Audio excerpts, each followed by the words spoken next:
Hello friends, welcome to my YouTube channel. ಈ season ಶುರುವಾಗಿದೆ. ಈ ಥರ ಪಲ್ಯ ಮಾಡ್ಕೊತೀನಿ. ತುಂಬ ಟೇಸ್ಟ್ ಆಗಿರುತ್ತಾ, ಒಂಥರ ಹೊಸದು ಅನಿಸುತ್ತಾ. ನಮ್ಮಮ್ಮ ಹೇಳ್ತಿದ್ಲು, ಇವಕ್ಕಾಗ ನಾವು ಕರ್ಚಿಕಾಯಿ ಅಂತೀವಿ. ಕರ್ಚಿಕಾಯಿ ತಿಂದ್ರೆ ಹೊಟ್ಟೆನ ಹಳ್ಳೆಲ್ಲ ಕರಗ್ತಾವು ಅಂತ ಹೇಳ್ತಾ ಇದ್ಲು. ಅಂದ್ರೆ ಹಿಂದಿನ ಕಾಲದವ್ರು ಹೇಳೋ ಮಾತಿದು. ಇದು ಇವಾಗಲೇ ಮಾರ್ಕೆಟಿಗೆಲ್ಲ ಬಂದಿದೆ, ಇವೆಲ್ಲ ಸಿಗ್ತಾವೆ ಈಗ. ಮತ್ತು ಈ ಸೀಸನ್ ಸ್ವಲ್ಪ ದಿನದಾಗ ಮುಗಿದು ಹೋಗುತ್ತಾ, ಅಷ್ಟರಲ್ಲಿ ಇದನ್ನ ಮಾಡ್ಕೊಂಡು ತಿಂದ್ಬಿಡ್ಬೇಕು. ಮತ್ತು ಯಾಕಂದ್ರೆ ವಾಪಸ್ಸು ಸಿಗಲ್ಲ ಈ ಥರ. ಆದ್ದರಿಂದ ಇವಾಗ ಮಾರ್ಕೆಟ್ನಾಗ ಎಲ್ಲ ಬಸ್ ಸ್ಟ್ಯಾಂಡ್ ಒಳಗೂ ಮಾರ್ತಿರ್ತಾರೆ, ಸಿಗ್ತಾವೆ ಇವು. ಇವಕ್ಕೆ ನಾವು ಕರ್ಚಿಕಾಯಿ ಅಂತ ಕರಿತೀವಿ. ಇದನ್ನು ಚೆನ್ನಾಗಿ ಎರಡೂ ಕಡೆ ಸುಲಿದು, ಅಂದ್ರೆ ಹಿಂದೆ ಮುಂದೆ ಮತ್ತು ಸಿಪ್ಪೆ ತೆಗೆದು ಈ ಥರ ಒಂದೆರಡು ಬೇರೆ ತೊಳೆದು ಚೆನ್ನಾಗಿ ಹುರಿಬೇಕು. ನೀವು ಎಷ್ಟು ಚೆನ್ನಾಗಿ ಹುರಿತೀರೋ ಅಷ್ಟು ರುಚಿ ಬರುತ್ತೆ ಇದು. ಸ್ವಲ್ಪ ಮೇಲೆ ಎಣ್ಣೆ ಹಾಕಿ ಹುರಿಬೇಕು. ಸ್ವಲ್ಪ ಎಣ್ಣೆ ಮುಂದಿದ್ರೆ ಟೇಸ್ಟ್ ಅನಿಸುತ್ತಾ, ಒಣದಂದ್ರೆ ಟೇಸ್ಟ್ ಅನಿಸೋದಿಲ್ಲ. ಭಾಳ ಅಂದ್ರೆ ಬಿಸಿ ರೊಟ್ಟಿ ಒಳಗೆ ಭಾಳ ಟೇಸ್ಟ್ ಆಗುತ್ತೆ. ನೀವು ಬಿಸಿ ರೊಟ್ಟಿ ಆಗಲ್ಲ ಅಂತನ್ನೋರು ಅನ್ನದ ಜೊತೆನೂ ತಿನ್ಬೋದು, ಚೆನ್ನಾಗಿರುತ್ತೆ ಇದು.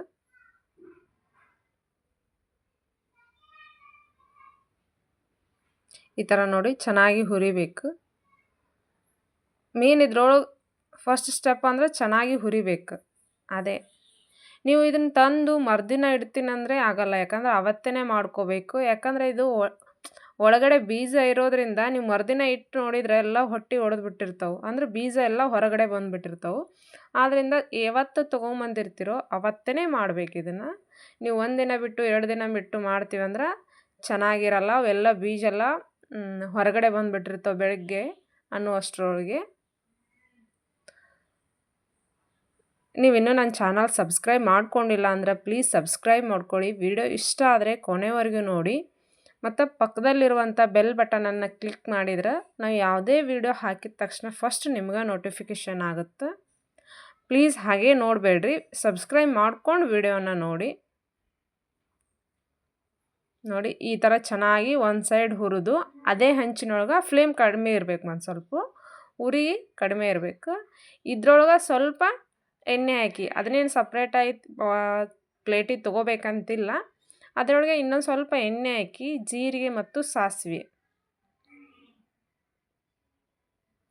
ಇಲ್ಲೇ ಈ ಪಲ್ಯಕ್ಕೆ ನಾನು 1, 2 ಅಥವಾ 3 ಚೆನ್ನಾಗಿರೋಂಥ ಈರುಳ್ಳಿನ ಹೆರ್ಚಬೇಕು ಸಣ್ಣದಾಗಿ. ನೀವು ಜಾಸ್ತಿ ಈರುಳ್ಳಿ ಬೇಕಂದರೂ ಜಾಸ್ತಿ ಹಾಕ್ಕೋಬೋದು, ಯಾಕಂದ್ರೆ ಟೇಸ್ಟ್ ಆಗುತ್ತೆ ಇದ್ರೊಳಗೆ. ಈರುಳ್ಳಿ ಕಡಿಮೆ ಅನಿಸಿದ್ರೆ ಚೆನ್ನಾಗಿರಲ್ಲ, ಸ್ವಲ್ಪ ಈರುಳ್ಳಿ ಜಾಸ್ತಿನೇ ಇರಲಿ. ಇನ್ನು ಚೆನ್ನಾಗಿ ಸ್ವಲ್ಪ ಎಣ್ಣೆ ಒಳಗೆ ಕೈ ಆಡಿಸ್ಬೇಕು, ಫ್ರೈ ಮಾಡಬೇಕು. ಇದನ್ನು ಸ್ವಲ್ಪ ಈ ಥರ ಹಂಚಿನೊಳಗೆ ಮಾಡಿ, ಯಾಕಂದ್ರೆ ನಾವು ಸಪ್ರೇಟ್ ಪಾತ್ರೆ ಒಳಗೆ ಮಾಡ್ತೀವಿ ಅಂದ್ರೆ ಚೆನ್ನಾಗಿ ಬರುತ್ತೆ, ಬಟ್ ಇಷ್ಟು ಟೇಸ್ಟಾಗಿ ಬರಲ್ಲ. ಇದಕ್ಕೆ ಸ್ವಲ್ಪ ಗರಂ ಮಸಾಲ, ಸ್ವಲ್ಪ ಚಿಟಿಕೆ ಆಗುವಷ್ಟು ಅರಿಶಿಣ ಪುಡಿ,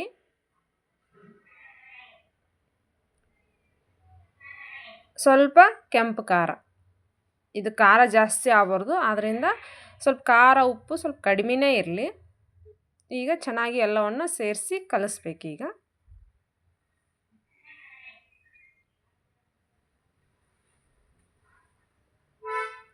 ನೋಡಿ ಈ ಥರ ಸ್ವಲ್ಪ ಎಣ್ಣೆ ಒಂದು ಸ್ವಲ್ಪ ಮುಂದೆನೇ ಇರಲಿ, ಅಂದರೆ ಸ್ವಲ್ಪ ಜಾಸ್ತಿ ಇರಲಿ ಅಂತ ಅರ್ಥ. ನೋಡಿ ಚೆನ್ನಾಗಿ ಕಲಿಸ್ಕೊಂಡು ಲಾಸ್ಟಿಗೆ ಸ್ವಲ್ಪ ಉಪ್ಪನ್ನು ಉದುರಿಸ್ಬೇಕಷ್ಟೇ, ಮತ್ತೇನು ಜಾಸ್ತಿ ಟೈಮ್ನೂ ಇಡಲ್ಲ, ಮತ್ತು ತಿನ್ನೋಕ್ಕೂ ಅಷ್ಟೇ ರುಚಿಯಾಗಿರುತ್ತೆ. ಸ್ವಲ್ಪ ನೋಡಿರಿ, ರುಚಿಗೆ ತಕ್ಕಷ್ಟು ಸ್ವಲ್ಪ ಉಪ್ಪು, ಒಂದು ಅರ್ಧ ಚಮಚಕ್ಕಿಂತ ಕಡಿಮೆ ಹಾಕಿದರೂ ನಡಿತೈತಿ. ಚೆನ್ನಾಗಿ ಎಲ್ಲವನ್ನು ಲೋ ಫ್ಲೇಮ್ ಇಟ್ಟು ಕಲಿಸ್ಬೇಕು.